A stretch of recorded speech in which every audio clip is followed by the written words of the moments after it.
wabarakatuh. Kita ketemu lagi di channel Kimia Pak Sila, channel yang insya Allah akan selalu mengupdate materi-materi kimia mengikuti urutan materi di sekolah-sekolah Anda sesuai dengan kurikulum yang berlaku dan memberikan trik-trik penyelesaian soal-soal kimia.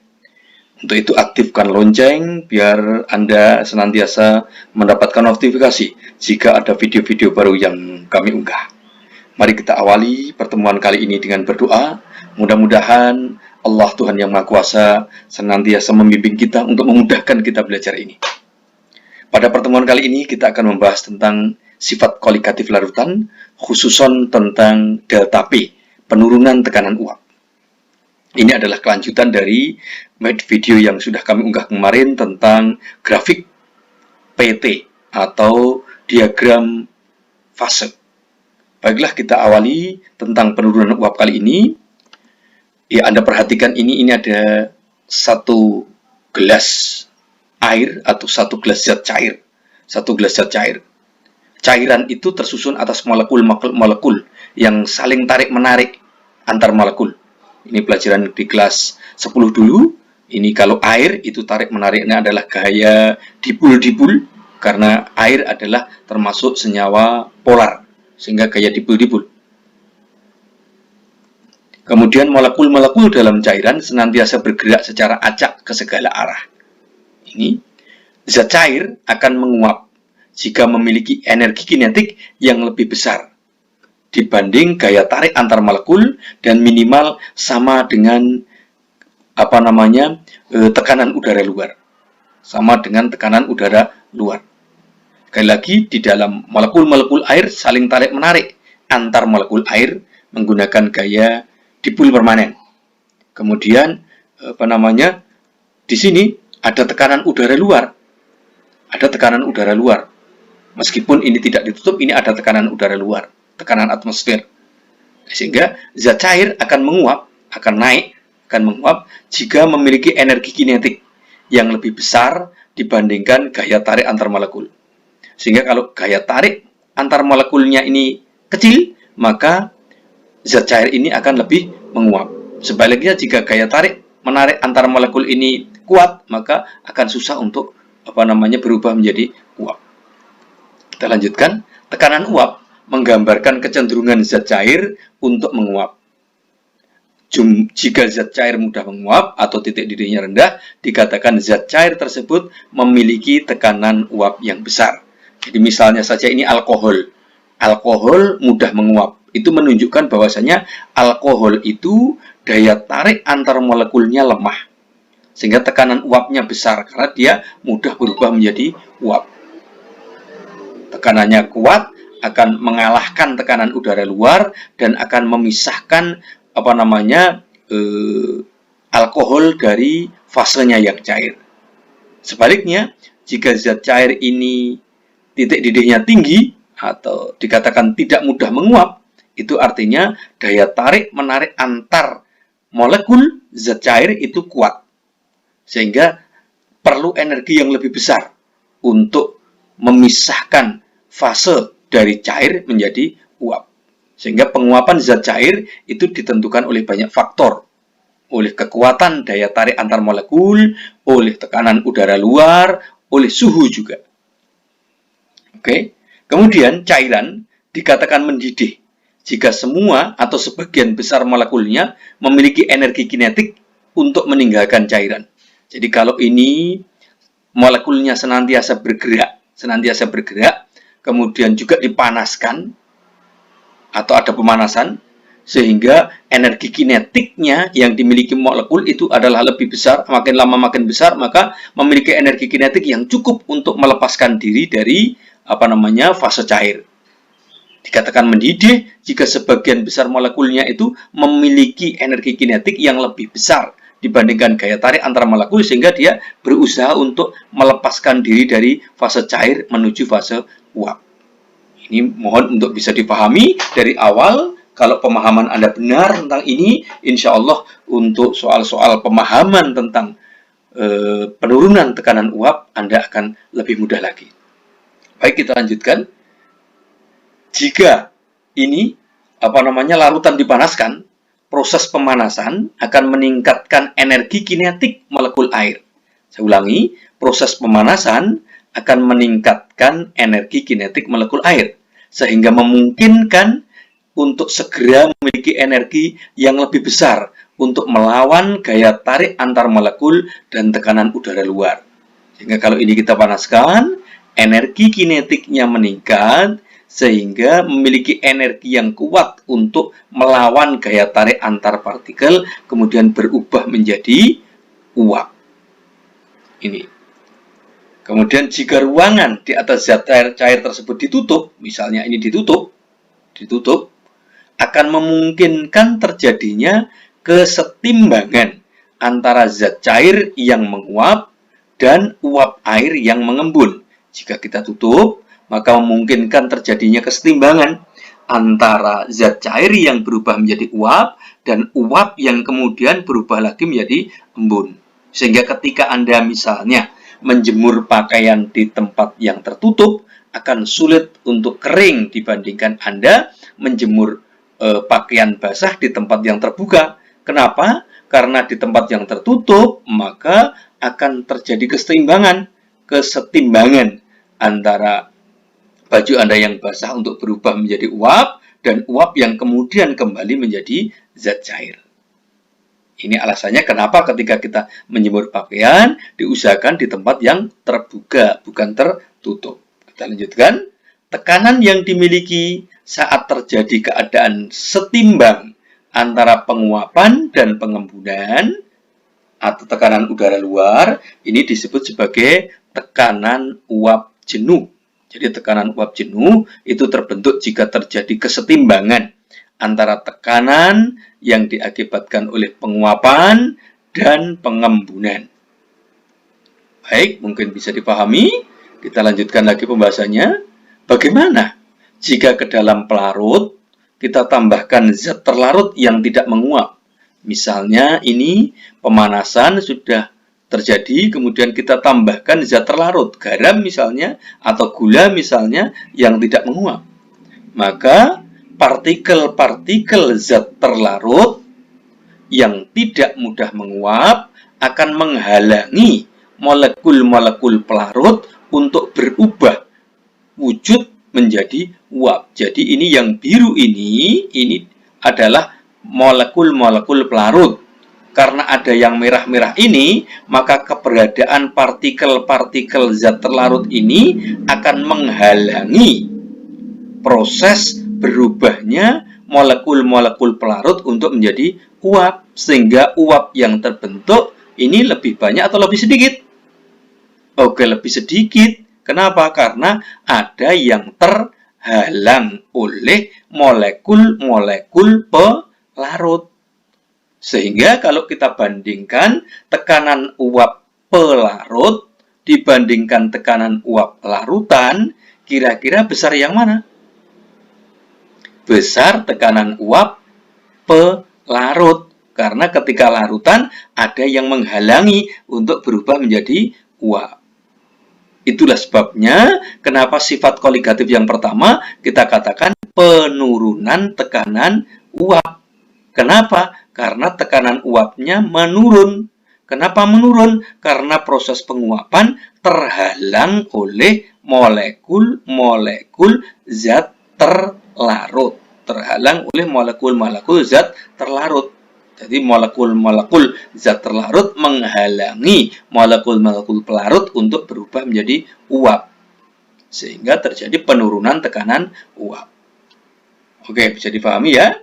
Besarnya penurunan tekanan uap dipengaruhi oleh jumlah partikel zat terlarut.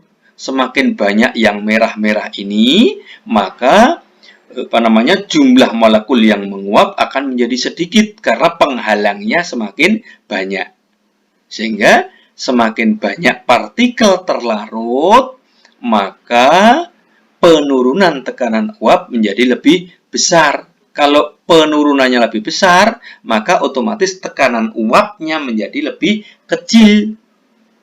Saya ulangi, jika penurunan tekanan uapnya besar, maka tekanan uapnya menjadi lebih kecil karena tekanan uap dihalangi oleh partikel-partikel zat terlarut. Besarnya penurunan tekanan uap dipengaruhi oleh partikel zat terlarut atau fraksi mol zat terlarut XT. Ya, Anda bisa melihat video kami tentang molalitas, dan fraksi mol. Biar Anda tahu apa toh ini fraksi mol zat terlarut. Baik, kita lanjutkan pembahasan kita kali ini. Nah, ini besarnya atau yang dimaksud dengan penurunan tekanan uap. Tadi saya sampaikan, penurunan tekanan uap pelarut lebih besar daripada tekanan uap larutan.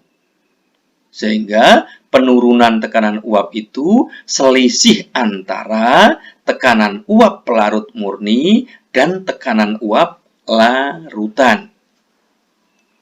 Baik, kemudian sedangkan besarnya tekanan uap itu dipengaruhi oleh fraksi mol zat terlarut. Tadi saya sampaikan, semakin banyak zat terlarut, penurunannya semakin besar. Ini namanya berbanding lurus. Berbanding lurus. Jadi besarnya penurunan tekanan uap berbanding lurus dengan fraksi mol zat terlarut. Fraksi mol zat terlarut, mengingat materi berikutnya sebelumnya, adalah mol zat terlarut dibandingkan atau dibagi mol zat terlarut ditambah mol zat pelarut. Jadi NT itu mol terlarut. Mol terlarut itu apa? Gram terlarut dibagi MR terlarut. Gula berarti gramnya gula dibagi MR-nya gula. Garam, gramnya garam dibagi MR-nya garam. NP, mol pelarut. Gramnya pelarut dibagi MR-nya pelarut. Umumnya kita pakai air. Meskipun tidak selalu harus air. Oke, kita lanjutkan. Fraksi mol terlarut ditambah fraksi mol pelarut itu 1. Karena fraksi itu bagian dari keseluruhan. Kalau keseluruhan dijumlah, ya 1. Sehingga kalau delta P tadi XT dikalikan P0, maka kalau P, XP dikalikan P0. Ya, tolong dibedakan ini. Yang atas ini adalah penurunan tekanan uap. Berarti XT, fraksi mol terlarut. Sedangkan yang bawah ini adalah tekanan uap larutan. XP dikalikan tekanan uap pelarut murni. Tolong dibedakan biar Anda tidak keliru. Yang ditanyakan apa nanti? Penurunan tekanan uap atau tekanan uap larutan. Ada perbedaan persamaan sedikit. Oke. Jika zat terlarutnya itu terion, kalau terion itu maka akan mengandung jumlah partikel yang lebih banyak. Misalnya saja, katakanlah gula C6, H12, ya H12, O6, ini kan non-elektrolit, maka molekulnya ya 1. Tetapi kalau misalnya yang kita larutkan itu adalah misalnya saja NaCl, maka NaCl itu di dalam larutan akan terion menjadi apa? Menjadi Na+, dan menjadi Cl-.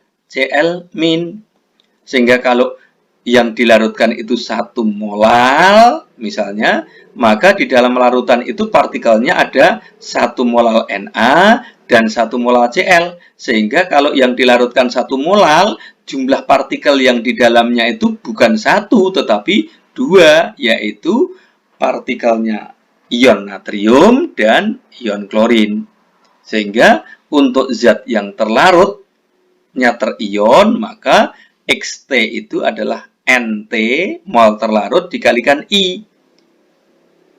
Ya, yang dikalikan I adalah terlarutnya.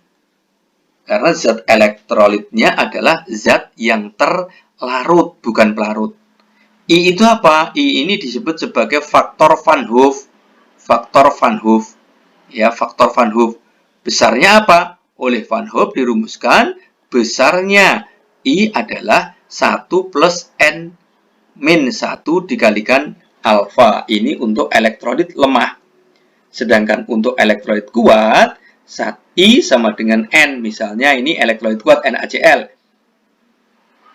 Jadi 1 mol berubah menjadi 2 mol. 2 mol dari mana? 2 ion yang terbentuk. Ya, 1 kali 2 ion yang terbentuk. Ion apa? Ion Na dan ion Cl. Misalnya nanti ada CaCl2 misalnya. CaCl2. Ionnya berapa? Ada Ca, ada 2 buah Cl, berarti ionnya berapa? Ionnya 3. Maka harga I-nya adalah 3. Maka molnya terlarut harus dikalikan dengan 3. Ya. Saya yakin Anda kalau bingung wajar, tapi mari kita belajar supaya bisa. Oke, kita berikan beberapa contoh soal. Contoh soal yang pertama. Pada suhu tertentu, diketahui tekanan uap air 23,75 cm air raksa. Jika pada suhu yang sama, ke dalam air tersebut dilarutkan beberapa gram urea, ternyata larutan yang terbentuk memiliki tekanan uap 23,40 cm air raksa. Hitung berapa harga penurunan tekanan uapnya. Sekali lagi, ketika ada soal, Anda tidak perlu takut. Mari kita baca, mari kita nikmati, insya Allah bisa. Ya, wajar kalau kita takut. Waduh, soal lagi. Insya Allah Anda bisa selama kita berniatnya. Ya, jadi ini yang diketahui. Apa tuh dari soal ini? Yang diketahui adalah tekanan uap air.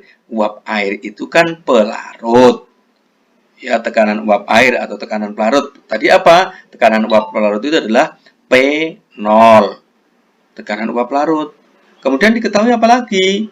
Tekanan uap larutan urea. Larutan urea. Berarti tekanan uap larutan itu apa tadi? P. Berapa P-nya? 23,40 cm Hg. Yang ditanyakan berapa harga penurunan? Yang ditanyakan adalah penurunan tekanan uap delta P. Lah, penurunan tadi apa? Penurunan tadi kan tekanan uap pelarut dikurangi tekanan uap larutan. Tekanan uap pelarutnya ada. Tekanan uap larutannya ada. Ini delta P-nya berapa ya? Tinggal ngitung saja. 23,75 dikurangi 23,40. Ya, sehingga P-nya kita dapatkan, delta P-nya kita dapatkan 0,35 cm air raksa.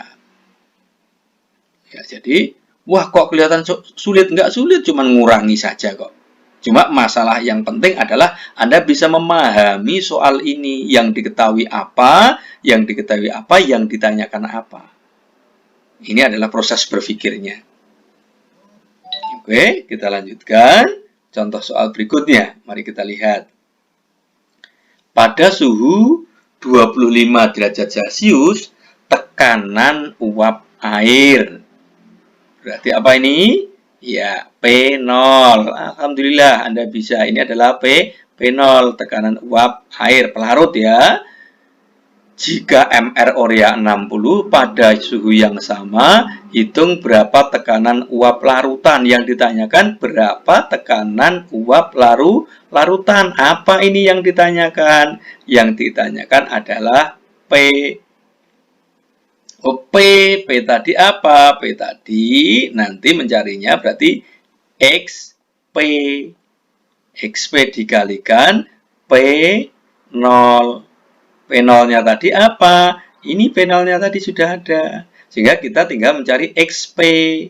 XP itu berarti harus ada apa? Harus ada NP. Dibagi apa? Dibagi NP ditambah NT. Kan gitu. Fraksi mol pelarut berarti molnya pelarut berapa? Dibagi semuanya. Semuanya itu berarti pelarut ditambah terlarut. Mari kita lihat. Ya, diketahui tadi apa? Tekanan uap air. Ini tadi ya, P0 30 mm Hg. Kemudian apa? Larutan urea 20%. Ini perlu dipahami, 20% massa. Artinya apa toh? 20% massa itu berarti yang 20 gram itu urea.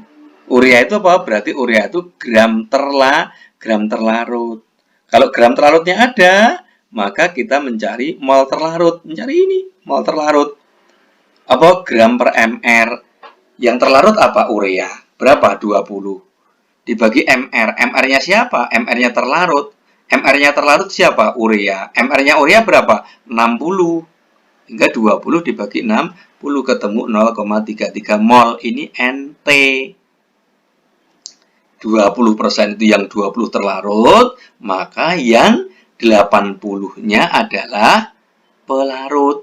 20% artinya 20 dari 100. 100 itu berarti terlarut ditambah pelarut. Kalau terlarutnya sudah 20, otomatis pelarutnya adalah 80. 80 gram air. Ini mencari apa? NP, mol pelarut. Lah, mol pelarut apa? Ya, gram dibagi mr. Gramnya pelarut berapa? 80.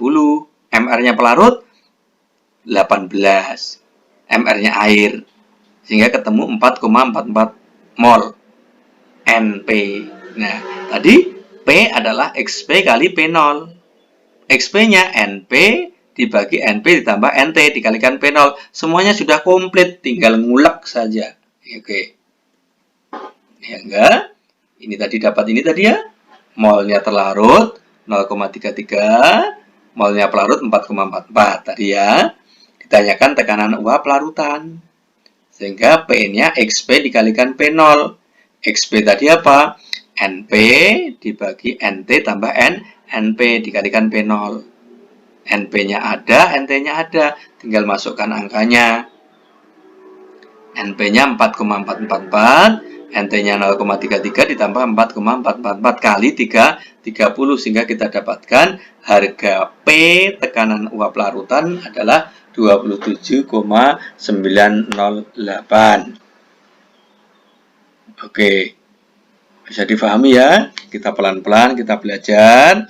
Kalau kurang jelas nanti diputar ulang lagi video ini sehingga Anda memahaminya. Kita berikan contoh soal lagi biar Anda paham. Contoh soal yang ketiga. Tekanan uap air pada suhu 25 derajat Celcius adalah 23,76. Ini apa? Tekanan uap air. Berarti apa ini?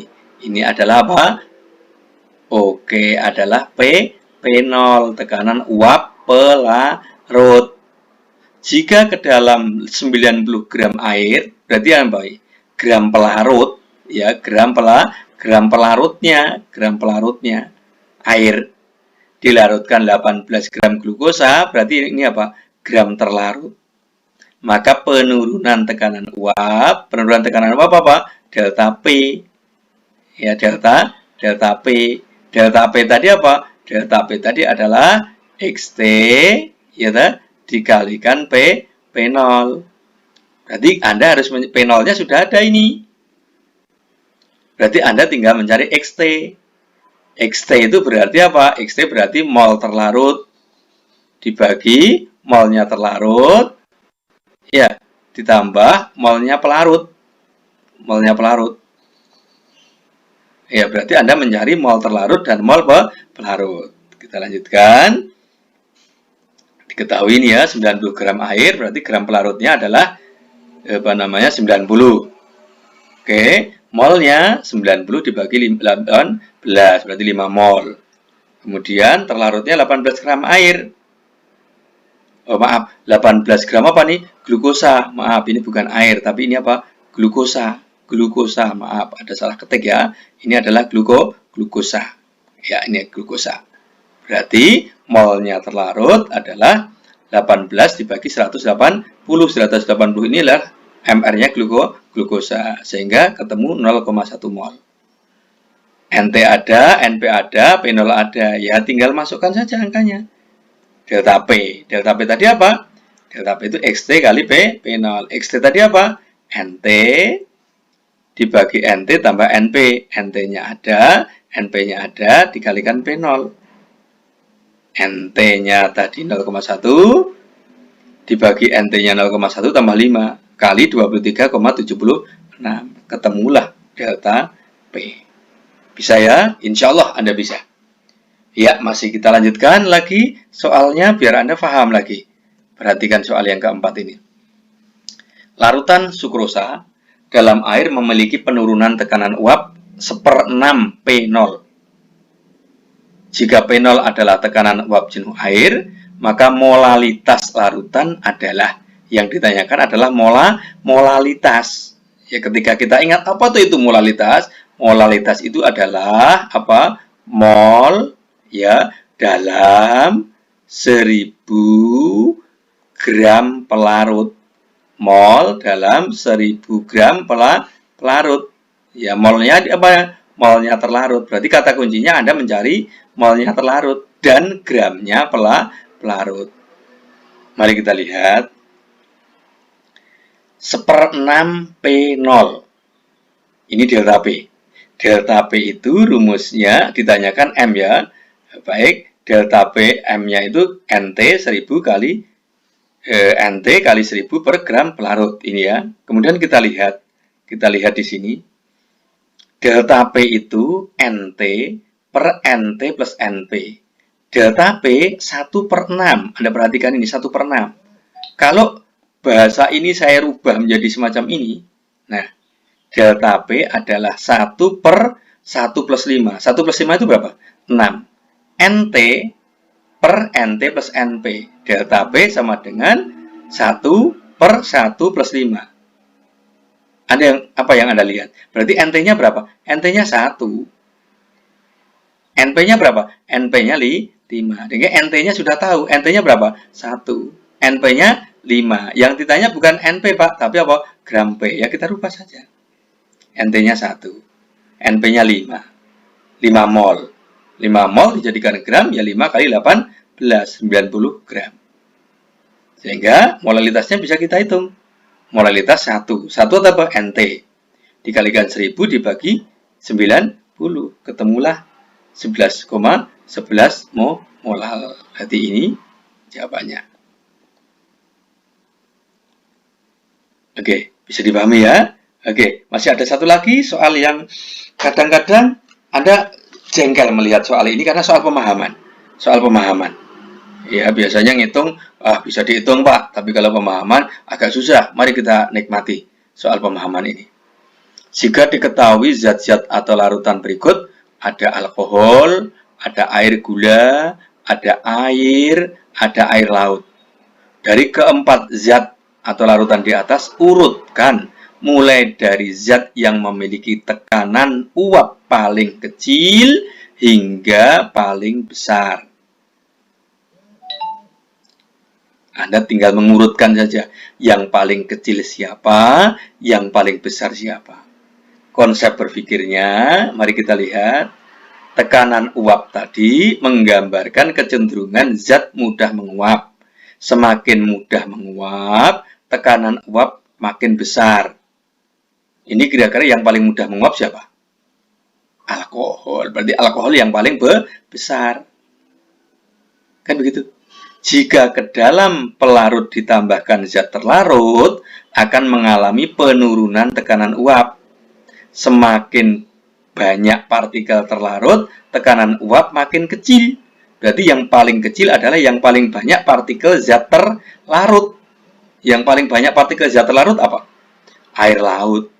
Kenapa air laut? Karena yang terlarut di sini garam. Garam itu zat elektrolit. Sehingga ini terion, sehingga partikelnya lebih banyak dibandingkan air gula.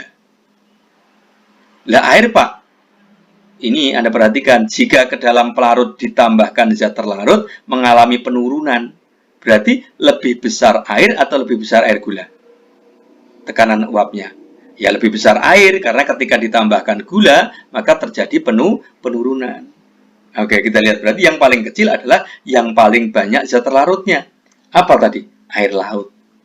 Kemudian selanjutnya agak naik sedikit yang ada zat terlarutnya tapi bukan ionik. Apa? Air gula.